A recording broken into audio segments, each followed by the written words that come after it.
नमस्कार, आप देख रहे हैं सच पत्रिका न्यूज और मैं हूं बालकृष्ण शुक्ला। कोटपुतली बहरोड जिले से एक ऐसी खबर सामने आई है जिसने मानवीय संवेदनाओं को झकझोर कर रख दिया है। क्या कोई महज एक बार टोकने पर किसी की जान ले सकता है? क्या शराब का नशा इतना अंधा होता है कि उसे सही और गलत का फर्क महसूस नहीं होता? कोटपुतली थाना क्षेत्र में एक बुजुर्ग के अपहरण और फिर बेरहमी से की गई हत्या के मामले में पुलिस ने वो सच सामने लाया है जिसे सुनकर आप भी दंग रह जाएंगे। आज हम आपको बताएंगे कि कैसे एक मोबाइल का विवाद खूनी रंजिश में बदला और कैसे एसपी सतवीर सिंह की स्पेशल टीम ने कातिलों को पाताल से भी ढूंढ निकाला। यह पूरी कहानी शुरू होती है 28 मार्च की शाम से।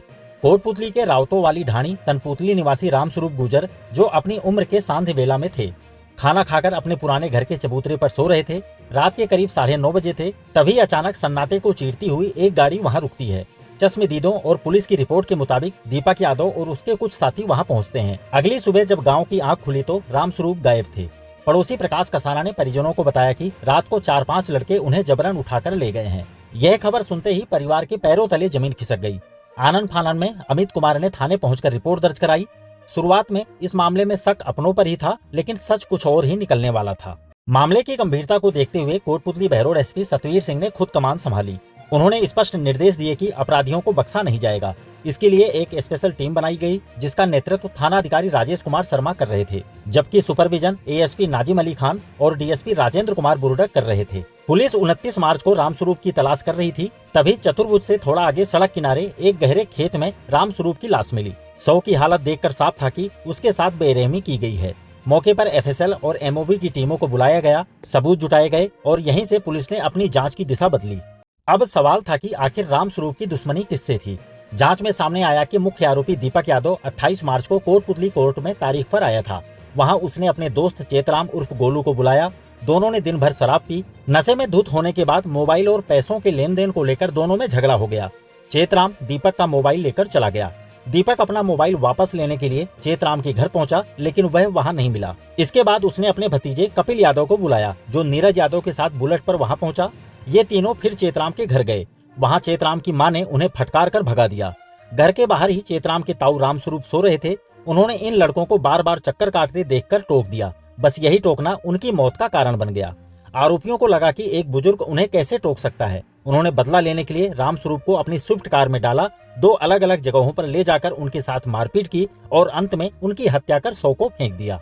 पुलिस ने मुखबिरों और तकनीकी साक्ष्यों के आधार पर 6 अप्रैल को घेराबंदी की। मुख्य आरोपी दीपक यादव, कपिल यादव और नीरज यादव को धर दबोचा गया। वारदात में इस्तेमाल स्विफ्ट कार और बुलेट मोटरसाइकिल भी जब्त कर ली गई है।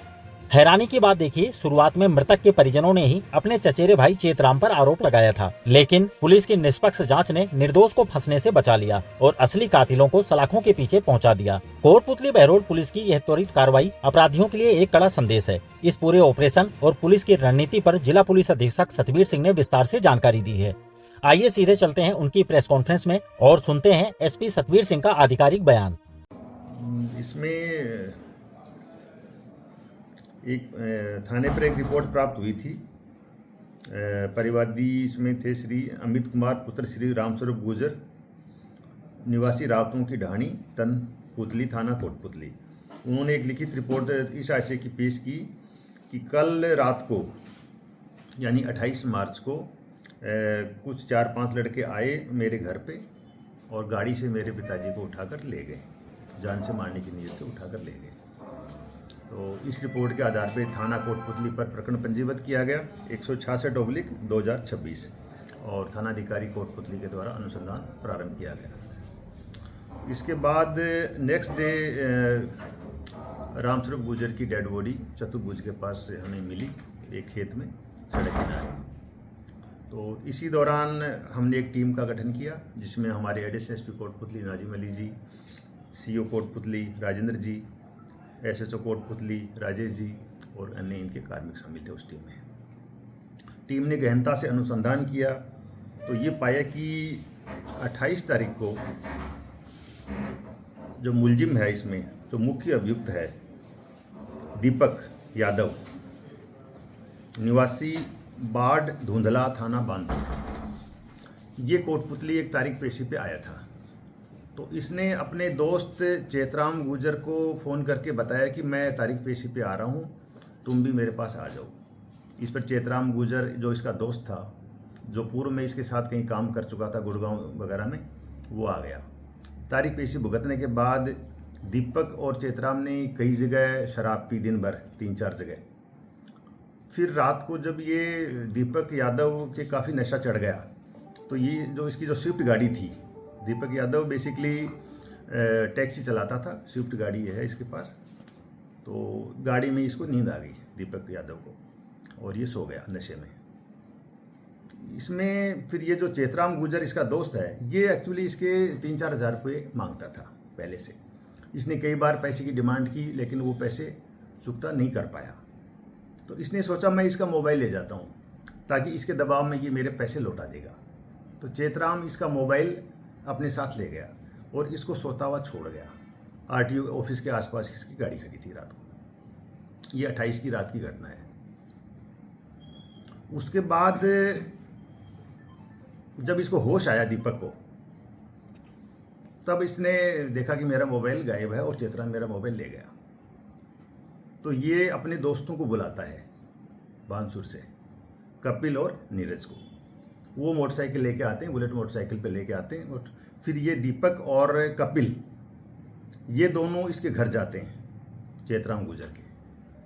तो इनकी मम्मी वहाँ मिलती है इसकी चेतराम की, और वो इसको डांट देती है कि तुम लोग इसको शराब पिलाते रहते हो, इसको बिगाड़ रहे हो। और वहीं पे चेतराम का जो ताऊ था, मृतक रामस्वरूप गुजर, वो भी मिलता है। वो भी इनको डांटता है कि तुम शराबी लोग क्यों घूमते रहते हो यहाँ पे। फिर ये वापस चले जाते हैं। वापस ये दीवान होटल के आसपास जब इनकी गाड़ी खड़ी थी, तो ये मोटरसाइकिल को छोड़ देते हैं अब उसके नीरज के पास, जो तीसरा अभियुक्त है। और दीपक और कपिल गाड़ी में वापस इसके घर आते हैं, चेतराम गुजर के घर। तो फिर उनका ताऊ वहीं मिलता है, मृतक रामस्वरूप गुजर। वो इनके साथ फिर कासूनी हो जाती है और इनके साथ कुछ आपस में गाली गलौज टाइप की कोई घटना होती है। उसी दौरान कपिल और दीपक मृतक रामस्वरूप गुजर को गाड़ी में डाल लेते हैं और बानसूर की तरफ चले जाते हैं। रास्ते में इन्होंने उसके साथ मारपीट की। बानसूर में भी 2-3 जगह मारपीट की लाठी डंडों से।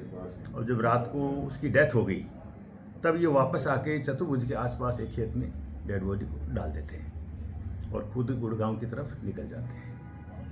तो इस तरह से ये जो मुख्य अभियुक्त इसमें 3 हैं, दीपक यादव, कपिल यादव और तीसरा नीरज यादव। तीनों को हमने 6 तारीख को गिरफ्तार कर लिया है। तीनों ही अभी पीसी रिमांड पे हैं और अनुसंधान अभी जारी है। और कोई तथ्य अगर सामने आया तो उसके भी से हम जांच करेंगे। अब इस मामले में सर भतीजे के ऊपर आरोप था, पहले तो अपहरण का भी, उसके बाद ये भी शक जताया जा रहा था कि उसने हत्या की। तो उसका इस मामले में है क्या कोई लेना देना? देखिए, अब तक के अनुसंधान से उसकी संलिप्तता नहीं पाई गई है। ये बात अलग है कि ठीक है, मोबाइल उसका था जिसकी वजह से वो बार बार घर पे आए, लेकिन उसको इस बात का जरा भी आभास नहीं था कि मेरे ताऊ का ये मर्डर कर देंगे क्या, मोबाइल जैसी छोटी सी बात को लेके। और इस दौरान अभियुक्त और चेतराम के बीच में मोबाइल से बात भी हुई है, जिसमें चेतराम कह रहा है कि मेरे ताऊ को तुम लोग क्यों ले गए, इसको छोड़ दो, मैं तुम्हारा मोबाइल लौटा दूंगा।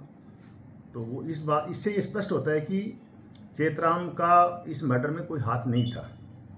वो बिल्कुल इनोसेंट था और अपने ताऊ के मर्डर में उसका कोई रोल अभी तक नजर नहीं आया। तो आपने सुना किस तरह पुलिस ने कड़ियों से कड़ियां जोड़कर इस अंधे कत्ल का खुलासा किया है। सच पत्रिका आप सभी से अपील करती है कि नशे और गुस्से से दूर रहें, क्योंकि एक पल का आवेश कई जिंदगियां बर्बाद कर देता है। इस खबर पर आपकी क्या राय है, कमेंट बॉक्स में जरूर बताएं। कोटपूतली और आसपास की तमाम बड़ी खबरों के लिए देखते रहिए सच पत्रिका। दोबारा मिलते हैं इसी तरह की दूसरी ताजा खबरों के साथ। नमस्कार। न झुकेंगे न रुकेंगे, जहां सच छुपाया जाएगा वहीं से उठेगी ये आवाज। सच पत्रिका न्यूज, सबसे तेज, सच और सटीक खबरें।